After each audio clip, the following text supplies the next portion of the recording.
ఏదైతే 2019 నుంచి 24 జగన్మోహన్ రెడ్డి గారి హయాంలో మంత్రులుగా చేసిన వాళ్ళు ఇప్పుడు ఎక్కడున్నారు అంటే దాదాపుగా చాలామంది మ్యూట్లోకి వెళ్ళిపోయారు. సరే, కొంతమంది మాత్రం బాగా యాక్టివ్గా ఉన్నారు.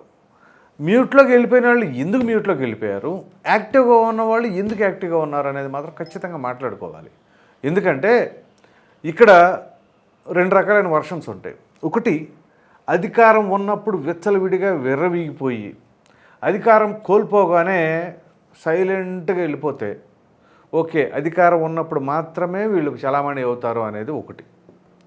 ఇంకొంతమంది ఉంటారు, అవినీతి అక్రమాలు ఏమీ పాల్పడకపోతే బహిరంగంగా మాట్లాడతారు. ఎనీ టైం పవర్ ఉన్నా లేకపోయినా మాట్లాడతారు.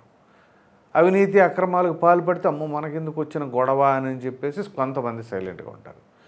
ఇక్కడ ఇంకొక రకం ఉంటారు. ఇది మరో మేధావి వర్గం అనమాట. ఇదేంటి అంటే అధికారంలో ఉన్నప్పుడు రెచ్చిపోతారు, అధికారం పోయినప్పుడు రెచ్చిపోతారు, అవినీతి చేసినా రెచ్చిపోతారు, అక్రమాలు చేసినా రెచ్చిపోతారు. ఎందుకంటే అదిగో అవినీతి చేస్తే వీళ్ళు ఎందుకు ఇట్లా రెచ్చిపోతారు, అవినీతి చేయలేరు కాబట్టే రెచ్చిపోతున్నారు అని అనుకోవాలనే ఉద్దేశం కావచ్చు. లేదు, బుకాయించడం, మనం అరిచినా అరవకపోయినా ఏం చేసినా చెయ్యకపోయినా నిజం ఇవ్వాలి కాదు, రేపైనా బయటపడుద్ది. ఇప్పుడు మనం ఎంత బుకాయించినా అనవసరం, లేకపోతే ఎంత సైలెంట్గా ఉన్నా అనవసరం. కాబట్టి మన స్టైల్లో మనం వెళ్ళిపోదాం, తీరా కేసు వచ్చిందనుకో అప్పుడు చూసుకుందాం అనే విధానంలో ఉండొచ్చు.